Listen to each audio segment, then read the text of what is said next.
Birthday. So ಹಾಗಾಗಿ ಇವತ್ತೇನೇನೆಲ್ಲ ಮಾಡ್ತೀನಿ, ನನ್ನ ಬರ್ಡೇ ಹೇಗಿರುತ್ತೆ ಅಂತ ಒಂದು ಸ್ನೇಕ್ ಪೀಕ್ ಈ ವಿಡಿಯೋದಲ್ಲಿ ನೀವು ನೋಡ್ಬೋದು.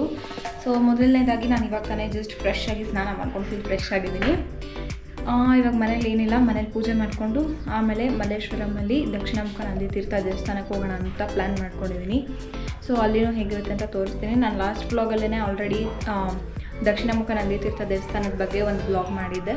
ಸೊ ಅದು ಯಾಕೋ ತುಂಬ ಹತ್ತಿರ ಅಂತ ಅನ್ನಿಸ್ತಾ ದೇವಸ್ಥಾನ. ಸೊ ಹಾಗಾಗಿ ಈ ಸಲನೂ ಅಲ್ಲಿಗೆ ಹೋಗೋಣ ಅಂತ ಪ್ಲ್ಯಾನ್ ಮಾಡ್ಕೊಂಡಿದ್ದೀನಿ. ಸೊ ರೆಡಿಯಾಗಿ ಪೂಜೆ ಮಾಡಿ ದೇವಸ್ಥಾನಕ್ಕೆ ಹೊರಡೋದೆ ಇವಾಗ. ಸೊ ರೆಡಿಯಾಗಿ ಬಂದಮೇಲೆ ಈ ವ್ಲಾಗ್ನ ಕಂಟಿನ್ಯೂ ಮಾಡ್ತೀನಿ, ಓಕೆನಾ? C you all. ಸೊ ಇವಾಗ ಪೂಜೆಯಾಗಿ ತುಂಬಾ ಸಿಂಪಲ್ಲಾಗಿ ಈ ಥರ ರೆಡಿಯಾಗಿದ್ದೀನಿ. ಇವಾಗ ಏನಿಲ್ಲ, ಟೆಂಪಲ್ಗೆ ಹೋಗಿ ಬರೋ ಪ್ಲ್ಯಾನ್ಸ್ ಫಸ್ಟು. ಆಮೇಲೆ ಬಂದಮೇಲೆ ಡ್ರೆಸ್ ಚೇಂಜ್ ಮಾಡಿಕೊಂಡು ರೆಡಿ ಆಗ್ತೀನಿ. ಸೊ ಹಾಗೆಯೇ ಇವತ್ತೇನೇನೆಲ್ಲ ಎಲ್ಲೆಲ್ಲೆಲ್ಲ ಹೋಗ್ತೀನಿ, ಏನೇನು ಮಾಡ್ತೀನಿ ಅನ್ನೋದನ್ನು ಕೂಡ ನಾನು ಈ ವಿಡಿಯೋದಲ್ಲಿ ಶೂಟ್ ಮಾಡ್ತೀನಿ. ಸೊ ಆದಷ್ಟು ಎಲ್ಲ ಕಡೆ ಟ್ರೈ ಮಾಡ್ತೀನಿ, ಬಟ್ ಕೆಲವೊಂದು ಕಡೆ ಏನಾದರೂ ಮಿಸ್ ಆದರೆ ಏನು ಮಾಡೋಕ್ಕಾಗಲ್ಲ. So without any further due ಇವಾಗ ನಾನು ದೇವಸ್ಥಾನಕ್ಕೆ ಹೋಗ್ತಾ ಇದ್ದೀನಿ.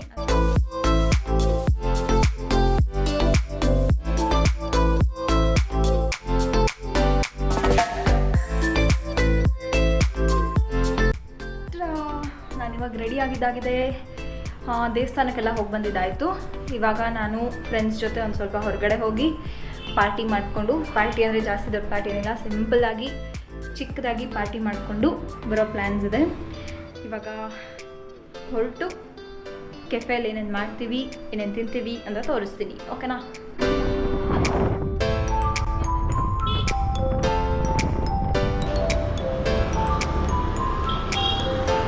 ನನ್ನ ಬರ್ಡೇಗೆ ಇವತ್ತು ಆಚೆ ಬಂದಿದ್ದೀವಿ ಗೈಸ್. ಯಾರ್ಯಾರೇನು ಗ್ಲೆನ್ಸ್ ಬಸವೇಶ್ವರ ನಗರ.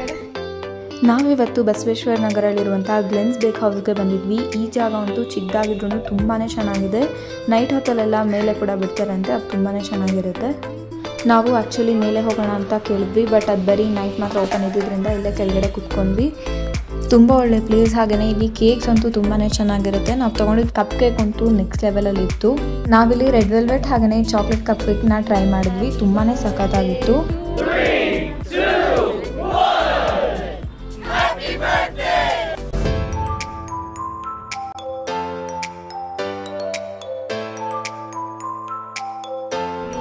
ಸರ್ಪ್ರೈಸ್ ಆಗಿ ಒಂದು ಚಾಕ್ಲೇಟ್ ಕೂಡ ಸಿಕ್ತು.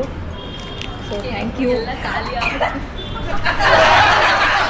ಕೇಕ್ ತಿನ್ನೋ ಅರ್ಜೆಂಟಲ್ಲಿ ವೀಡಿಯೋ ಮಾಡೋದನ್ನೇ ಮರ್ತೋಗಿದ್ವಿ. ಸೊ ಇವಾಗೆಲ್ಲ ಮುಗಿಸ್ಕೊಂಡು ಟೇಬಲ್ ಎಲ್ಲ ಕ್ಲೀನ್ ಆದಮೇಲೆ ವ್ಲಾಗ್ನ ಮತ್ತೆ ವ್ಲಾಗ್ ಮಾಡ್ತಾ ಇದ್ದೆ ಅಂತ ನೆನಪಾಗಿ ಇವಾಗ ಮತ್ತೆ ಕಂಟಿನ್ಯೂ ಮಾಡ್ತಾ ಇದ್ದೀನಿ. ಸೊ ಇವಾಗ ಇಲ್ಲಿ ಅರ್ಧ ಪಾರ್ಟಿ ಆಯಿತು. ಮತ್ತು ಇನ್ನೊಂದು ಕಡೆ ಇನ್ನೊಂದು ರೆಸ್ಟೋರೆಂಟ್ಗೆ ಹೋಗಿ, ಇನ್ನೊಂದು ಕೆಫೆಗೆ ಹೋಗಿ ಮತ್ತೆ ಇವಾಗ ಇನ್ನೊಂದು ರೌಂಡ್ ಬ್ಯಾಟಿಂಗ್ ಮಾಡ್ತೀವಿ. ಸೊ ಬನ್ನಿ ನೋಡ್ಬೇಕು. Happy birthday thank you. ಇವಾಗ ನನ್ನ ಫ್ರೆಂಡ್ಸ್ ಪಾರ್ಟಿ ಆಯಿತು, ನನ್ನ ಪಾರ್ಟಿ ಕೊಡಿಸೋವಂಥ ಸಮಯ. ಸೊ ಇವಾಗ ನನ್ನ ಪಾರ್ಟಿ ಕೊಡಿಸ್ತೀನಿ, ಹೇಗಿರುತ್ತೆ ಅಂತ ನೋಡಿ. ಇದು ದೊಡ್ಡ ಸವಾಲು ಎದುರಾಗಿದೆ, ಏನು ಅಂತ ನೋಡ್ಕೊಂಡು ಬನ್ನಿ. ಏನು ಆರ್ಡ್ರ್ ಮಾಡೋದು ಅಂತ ಇಷ್ಟೆಲ್ಲ ಕೆಡ್ಸ್ಕೊತಾ ಇದ್ದಾರೆ. ನಂಗೆ ಇದ್ರಲ್ಲಿ ಇರೋದೆಲ್ಲ ಬೇಕು. ನನ್ನ ಫ್ರೆಂಡ್ಸ್ ಜೊತೆ ಈ ಸೆಲೆಬ್ರೇಷನ್ ಆಯಿತು. ಇವಾಗ ಆಲ್ರೆಡಿ ಮಧ್ಯಾಹ್ನ ಆಗಿದೆ. ಸೊ ನಾನು ಊರಿಗೆ ಹೋಗಿ ಫ್ಯಾಮಿಲಿಯವ್ರ ಜೊತೆ ಹೇಗೆ ಬರ್ಡೇ ಸೆಲೆಬ್ರೇಟ್ ಮಾಡ್ತೀನಿ ಅಂತ ನೋಡೋಣ. ಎಲ್ಲ ಸೆಲೆಬ್ರೇಷನ್ಸ್ನು ಮನೆಯಲ್ಲಿ ಅಥವಾ ರೆಸ್ಟೋರೆಂಟ್ಸಲ್ಲಿ ಯಾಕೆ ಸೆಲೆಬ್ರೇಟ್ ಮಾಡಬೇಕು, ಈ ಥರ ಹೊಸದಾಗಿ ಎಲ್ಲಾದರೂ ಸ್ವಲ್ಪ ಪರಿಸರದಲ್ಲಿ ಸೆಲೆಬ್ರೇಟ್ ಮಾಡೋಣ ಅಂತ ಅಂದ್ಕೊಂಡು ಇವತ್ತು ನಮ್ಮ ಫ್ಯಾಮಿಲಿಯವರೆಲ್ಲ ಸೇರಿಕೊಂಡು ಈ ಥರ ಒಂದು ಸ್ವಲ್ಪ ಯಾರ್ದು ಡಿಸ್ಟರ್ಬೆನ್ಸ್ ಇಲ್ದಿರ ನಮ್ಮಷ್ಟಿಗೆ ನಾವೇ ಈ ಥರ ಗಿಡ ಮರಗಳ ಮಧ್ಯದಲ್ಲಿ ಇವತ್ತು ನಾವು ಬರ್ಡೇ ಸೆಲೆಬ್ರೇಟ್ ಮಾಡ್ತಾ ಇದ್ದೀವಿ. ಐನೋ ಇದು ಕಂಪ್ಲೀಟಾಗಿ ಗಿಡ ಮರಗಳ ಮಧ್ಯ ಅಲ್ಲ ಅಂತ, ಬಟ್ ಅದು ಹೆಚ್ಚಾಗಿ ಗಿಡ ಮರ ಇರೋ ಹತ್ರ ಹೋಗಿ ಬರ್ಡೇನ ಸೆಲೆಬ್ರೇಟ್ ಮಾಡೋಕ್ಕೆ ಟ್ರೈ ಮಾಡಿದ್ದೀವಿ. ಹಾಗೆಯೇ ನನ್ನ ಬರ್ತ್ಡೇಗೆ ಯಾರೆಲ್ಲ ವಿಶ್ ಮಾಡಿದಿರೋ ನಿಮಗೆಲ್ಲ ತುಂಬಾ ಥ್ಯಾಂಕ್ ಯು. ಹಾಗೆಯೇ ಈ ನಿಮ್ಮ ಆಶೀರ್ವಾದ ಹಾಗೆಯೇ ಸಪೋರ್ಟ್ ನನ್ನ ಮೇಲೆ ಯಾವಾಗೂ ಹೀಗೆ ಇರಲಿ. Thank you all. ಈ ವಿಡಿಯೋ ಏನಾದರೂ ನಿಮ್ಗೆ ಇಷ್ಟ ಆಗಿದ್ರೆ ಲೈಕ್ ಮಾಡಿ, ಶೇರ್ ಮಾಡಿ, ಸಬ್ಸ್ಕ್ರೈಬ್ ಮಾಡಿ.